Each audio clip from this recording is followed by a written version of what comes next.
Next നമ്മൾ പഠിക്കുന്നത് arrays ആണ്. അറേ എന്ന് പറയുന്നത് നമ്മൾ ഒരു വേരിയബിൾ നമ്മൾ സാധാരണ ഒരു വാല്യൂ ആണ് സാധാരണ സ്റ്റോർ ചെയ്യുന്നത്. എന്നാൽ നമ്മൾ അറേ എന്ന ഓപ്ഷൻ ഉപയോഗിച്ച് നമുക്ക് ഒരു വേരിയബിൾ തന്നെ ഒന്നിൽ കൂടുതൽ എത്ര വാല്യൂസ് വേണമെങ്കിലും സ്റ്റോർ ചെയ്യാൻ സാധിക്കും. ഉദാഹരണമായി ഞാനിവിടെ സ്ട്രിംഗ് സ്റ്റേറ്റ് എന്ന് പറയുന്നൊരു വേരിയബിളിലോട്ട് കേരള എന്ന് സ്റ്റോർ ചെയ്യുന്നു. സോ നമുക്ക് ഇങ്ങനെ ഒരു സ്റ്റേറ്റ് എന്ന് പറയുന്ന വേരിയബിൾ ഇപ്പോൾ കേരള എന്ന് മാത്രമേ സ്റ്റോർ ചെയ്യാൻ സാധിക്കുകയുള്ളൂ. എന്നാൽ നമുക്ക് അറേ എന്ന് പറയുന്ന ഓപ്ഷൻ ഉപയോഗിച്ച് ഇതിൽ നമുക്കൊരു എത്ര സ്റ്റേറ്റ്സ് വേണമെങ്കിലും ആഡ് ചെയ്യാൻ സാധിക്കും. സോ അങ്ങനെ ചെയ്യണമെങ്കിൽ നമ്മൾ സ്റ്റേറ്റ് എന്ന് പറയുന്ന വേരിയബിൾ ഡിക്ലെയർ ചെയ്ത ശേഷം ഇതുപോലെ ഒരു സ്ക്വയർ ബ്രാക്കറ്റ് ഓപ്പൺ ചെയ്യുക, ക്ലോസ് ചെയ്യുക. സോ അതിനുള്ളിൽ നമുക്ക് എത്ര സ്റ്റേറ്റിൻ്റെ പേരാണ് നമ്മൾ സ്റ്റോർ ചെയ്യാൻ പോകുന്നത്. സോ ഉദാഹരണമായി നമ്മൾ 4 സ്റ്റേറ്റിൻ്റെ പേരാണ് സ്റ്റോർ ചെയ്യാൻ പോകുന്നത്. 4 എന്ന് കൊടുക്കുക. അതായത് നമ്മുടെ അറേക്കുള്ളിൽ എത്ര എലമെൻറ്റ് എത്ര വാല്യൂസ് വേണമെന്നാണ് നമ്മൾ ഈ 4 എന്നതുകൊണ്ട് ഉദ്ദേശിക്കുന്നത്. അതിനുശേഷം നമ്മൾ ചെയ്യേണ്ടത് ഒരു കർലി ബ്രാക്കറ്റ് ഓപ്പൺ ചെയ്യുക. അതിനുള്ളിൽ നമ്മൾ വാല്യൂസ് കൊടുക്കുക. കേരള, തമിഴ്നാട്, കർണാടക, ആന്ധ്ര. സോ ഇപ്പോൾ നമ്മൾ സ്റ്റേറ്റ് എന്ന് പറയുന്ന വേരിയബിൾ കൊടുത്ത ശേഷം നമ്മുടെ എലമെൻറ്റ് സൈസ് കൊടുത്തു, എത്ര വാല്യൂ ആണ് നമുക്ക് സ്റ്റോർ ചെയ്യേണ്ടത്. നമ്മൾ 4 സ്റ്റേറ്റിൻ്റെ പേര് ഇതുപോലെ സ്റ്റോർ ചെയ്ത് കഴിഞ്ഞു. ഇങ്ങനെ നമുക്ക് ഒരു വേരിയബിളിൽ തന്നെ ഒരുപാട് വാല്യൂ സ്റ്റോർ ചെയ്യാൻ നമ്മളെ സഹായിക്കുന്ന ഒരു ഓപ്ഷനാണ് അറേ എന്ന് പറയുന്നത്.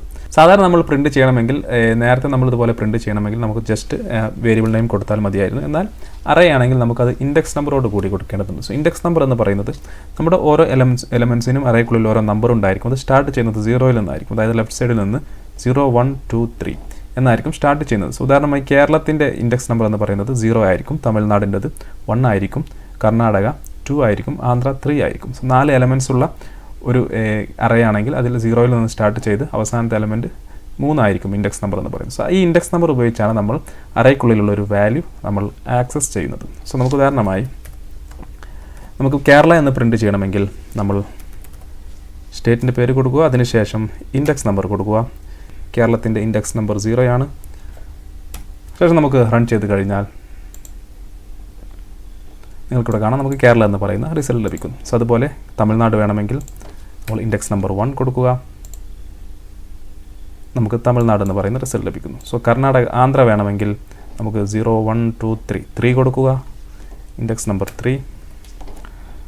സോ നമുക്ക് ആന്ധ്ര എന്ന് പറയുന്ന റിസൾട്ട് ലഭിക്കുന്നു. സോ ഈ തരത്തിലാണ് നമ്മൾ അറേ ക്രിയേറ്റ് ചെയ്യുന്നത്. സോ നമ്മളിതിൽ സൈസ് ആദ്യം അറേ ഡിഫൈൻ ചെയ്യുന്ന സമയത്ത് നമ്മൾ സൈസ് കൊടുത്തിട്ടില്ലെങ്കിലും കുഴപ്പമില്ല, സൈസ് ഇല്ലാതെയും നമുക്ക് ഇത് ചെയ്യാൻ സാധിക്കുന്നതാണ്. സൈസ് കൊടുത്തു കഴിഞ്ഞാൽ ഇപ്പോൾ നമ്മൾ 4 എന്ന് കൊടുത്തു കഴിഞ്ഞാൽ നമുക്കതിൽ 4 എലമെൻറ്റ്സ് മാത്രമേ ആഡ് ചെയ്യാൻ സാധിക്കുകയുള്ളൂ. സോ ഇങ്ങനെ കൊടുത്തു കഴിഞ്ഞാൽ നമുക്ക് എത്ര എലമെൻറ്റ്സ് വേണമെങ്കിലും അതിൽ ആഡ് ചെയ്യാൻ സാധിക്കും. അതാണ് മെയിൻ വ്യത്യാസം എന്ന് പറയുന്നത്. സോ ഇങ്ങനെ കൊടുത്താൽ നമുക്ക് സെയിം റിസൾട്ട് തന്നെയായിരിക്കും ലഭിക്കുക. അടുത്ത നമുക്കൊരു നമ്പറിൻ്റെ ഒരു അറേ ക്രിയേറ്റ് ചെയ്ത് നോക്കാം. ഉദാഹരണമായി ഇൻറ്റ് നമ്പർ ഈക്വൽ ടു 10, 20, 30, 40. ഇനി നമുക്ക് ഈ 10ഉം 40ഉം കൂട്ടണമെന്ന് വെക്കുക. സോ ഞാനിവിടെ int sum equal to number 10ൻ്റെ ഇൻഡെക്സ് നമ്പർ എന്ന് പറയുന്നത് നമുക്കറിയാം 0 ആണ്. സോ 0 അതിനുശേഷം പ്ലസ് സൈൻ കൊടുത്ത ശേഷം 40ൻ്റെത് 0, 1, 2, 3 ആണ്. So number